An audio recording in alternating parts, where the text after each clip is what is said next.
할렐루야. 오늘은 창세기 26장 12절에서 22절 말씀을 중심으로 기본으로 돌아가자라는 제목으로 함께 말씀을 나누기 원합니다. 오늘 본문은 이삭이 블레셋 땅의 기근으로 인해서 피했다가 그곳에서 농사해서 100배의 결실을 얻었을 때에 이 일을 보고 놀란 블레셋 사람들이 그를 그 자리에서 내쫓아 버리게 됩니다. 그래서 그날 골짜기에 장막을 치고 머무르게 되었지요. 그런데 그 이삭은 짐승을 기르는 그런 목동의 삶을 살고 있었죠. 농사도 지었지만 이 짐승 떼들은 물을 먹지 못하면 금방 문제를 일으킬 수밖에 없는 것이죠. 지금 다른 게 문제가 아니라 갑작스럽게 쫓겨났던 그 일로 인해 가지고서 이삭은 이제 큰 위기 속에 직면을 하게 되었습니다. 근데 물이라는 이 부분들 앞에 직면했을 때 이삭은 무엇을 했을까요? 이삭이 했던 일은, 저는 이 모습을 보면서 우리가 문제를 만났을 때에 우리가 어떤 모습으로 나가야 될 것인가 라는 부분들을 함께 배울 수 있는 모습이 이루어지기를 간절히 축원합니다. 이런 긴급한 상황 속에서 이삭이 했던 일은 바로 무엇인가요? 오늘 보면 18절에 나오는 말씀 가운데 보면은 그 아버지 아브라함 때 팠던 눈물을 다시 팠으니라고 기록해 놓고 있어요. 그런데 이어서 하는 말이 뭐라고 하냐면은 이는 아브라함이 죽은 후에 블레셋 사람이 그 물을 메웠음이라 그랬거든요. 그러니까 이삭 앞서서 아브라함이 죽자마자 블레셋 사람들이 아브라함이 팠던 눈물을 다 막았던 것이죠. 다 메워버렸던 거예요. 우물로서의 기능을 다 상실하게 되었던 것이죠. 근데 이삭이 했던 일이 바로 무엇입니까? 다시 아버지가 팠던 그 우물, 메웠던 우물을 팠던 거예요. 왜 그랬을까요? 저는 여기서 우리가 중요한 교훈이 하나가 있어요. 이삭은 아버지 아브라함과 다니면서 아브라함이 머물렀던 곳, 그가 또 우물을 팠던 곳, 모든 것을 보고 있었죠. 또 아마 그도 알았을 거예요. 그 블레셋 사람들이 메웠다는 사실을. 그런데 여기서 우리가 하나 중요한 것은 왜 과거에 아버지가 팠던 그 자리로 돌아갔을까요? 저는 여기서 보면서 우리가 과거를 무시하는 사람이 되어서는 안 된다는 것이죠.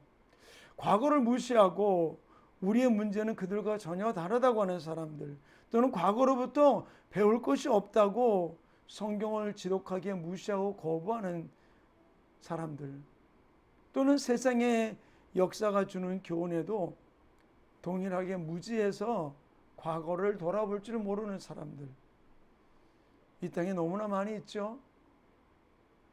그런데 바로 우리가 성부, 성자, 성령 삼위 하나님이 천지를 창조하실 때부터 지금까지 변한 게 하나도 없다라는 사실이죠.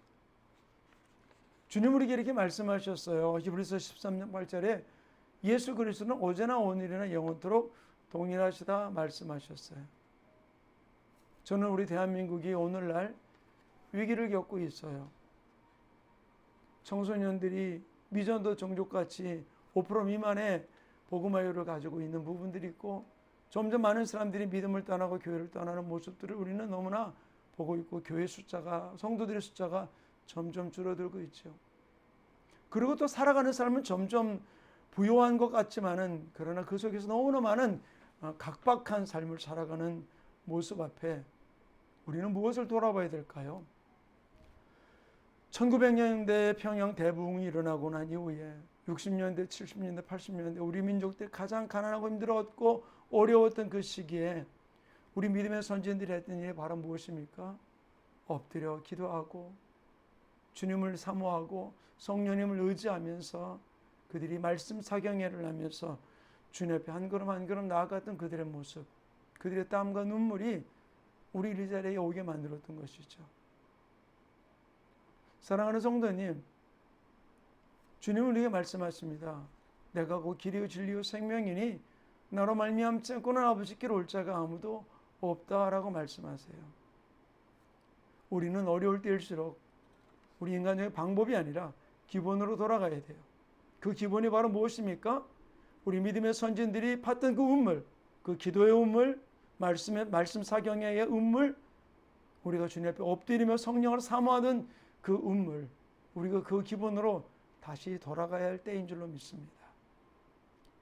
사랑하는 성도님, 기도하는 것 반드시 응답이 이루어집니다. 아까운 시간이 아니에요. 말씀 읽는 시간, 말씀을 사모하며 듣는 시간, 결코 아까운 시간 아닙니다.